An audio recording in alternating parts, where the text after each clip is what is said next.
Hi friends, இன்றைக்கி வீடியோவில் நான் பார்க்க போகிறேன்னா ஈவினிங் டைம் ஸ்நாக்காக 10 நிமிஷத்தில் செய்யக்கூடிய போண்டா ரெசிபி தான் பார்க்க போகிறோம்.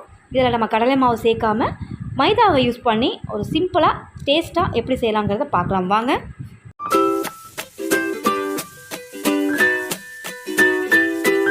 போண்டாவில் சேர்க்குறதுக்கு வெங்காயம் பார்த்திங்கன்னா 200 கிராம் அளவுக்கு நீட்ட வாக்கில் நைஸாக வெட்டி எடுத்துக்கோங்க.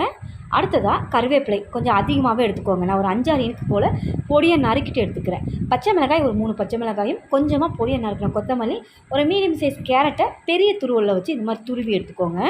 இப்போ இது எல்லாத்தையும் நம்ம பவுலில் சேர்த்துக்கலாம். சேர்த்துட்டு இது கூட என்னென்ன பொருள் சேர்க்கலாங்கிறத பார்க்கலாம். நம்ம இதில் கேரட் சேர்த்துருக்கிறதுனால இந்த கேரட்டில் இருக்கிற அந்த கலர் உங்களுக்கு அந்த மைதா மாவில் நல்லா இறங்கி கலர்ஃபுல்லாக இருக்கும்.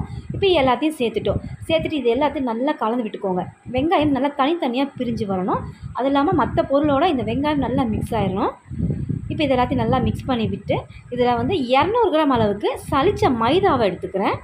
நீங்கள் எந்த அளவுக்கு மைதா சேர்க்க போகிறீங்களோ அதே அளவுக்கு வெங்காயம் ஆட் பண்ணிக்கோங்க. டேஸ்ட் நல்லாயிருக்கும். இப்போ இதுக்கு தேவையான அளவுக்கு உப்பையும் ஒரு 1/4 ஸ்பூன் அளவுக்கு சில்லி பவுடர் தனி மிளகாய் தூள் சேர்த்துக்கிறேன். கூடவே ஒரு 2 பிஞ்ச் அளவுக்கு பெருங்காயத்தூளும் ஒரு 1/4 ஸ்பூன் அளவுக்கு சீரகம் சேர்த்துட்டு ஒரே 1 ஸ்பூன் போதும் அரிசி மாவு சேர்த்துக்கோங்க. இந்த அரிசி மாவு சேர்க்கறதுனால நல்லா கிறிஸ்பியாக இருக்கும். இப்போ இது எல்லாத்தையும் சேர்த்து திரும்பவும் நல்லா கலந்து விட்டுக்கோங்க.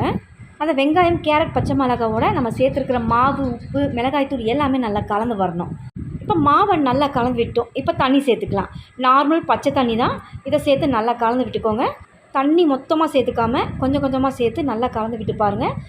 அதாவது மாவு லூஸாக ஆகிடக்கூடாது. கையில் எடுத்து அப்படியே எடுக்க வரணும். இப்போ கடைசியாக இதில் ஒரு 1/4 ஸ்பூன் அளவுக்கு சோடா உப்பு, இட்லிக்கு யூஸ் பண்ணுற பாருங்கள், அந்த சோடா உப்பு தான் கொஞ்சமாக சேர்த்து தண்ணியை சேர்த்து நல்லா கலந்து விட்டு எடுத்துக்கோங்க. கண்டிப்பாக ஸ்கிப் பண்ணாமல் சேர்த்துக்கோங்க சோடா உப்பு. அப்போ தான் கிறிஸ்பாக வரும், எண்ணெய் குடிக்காது.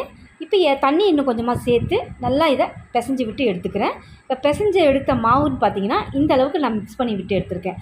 இதை கையில் எடுத்தோன்னா கீழே விழக்கூடாது, கையில் அப்படியே அழுக்காக நிற்கணும். இந்த மாதிரி ரெடி பண்ணி எடுத்துக்கோங்க. இப்போ நான் எண்ணெயை நல்லா மிதமான சூட்டுக்கு ரெடி பண்ணி வச்சுருக்கேன். மாவை கொஞ்சம் கொஞ்சமாக கிள்ளி சேர்த்துக்கோங்க. எந்த சைஸுக்கு வேணுமோ அதுக்கேற்ற மாதிரி நீங்கள் ஆட் பண்ணிக்கலாம். குட்டியாக வேணும்னாலும் குட்டியாக சேர்த்துக்கோங்க, பெருசாக வேணுனாலும் பெருசாக சேர்த்துக்கோங்க. இப்போ இது எல்லாத்தையும் சேர்த்துட்டு ஒரு 5 நிமிஷம் அப்படியே மிதமான தீயில வச்சுட்டு அதுக்கப்புறம் திருப்பி விடுங்க. உடனே திருப்பி விட வேண்டாம். இப்போ கிட்டத்தட்ட ஒரு 5 நிமிஷம் ஆனதும் நான் இதை திருப்பி விட்டுக்கிறேன்.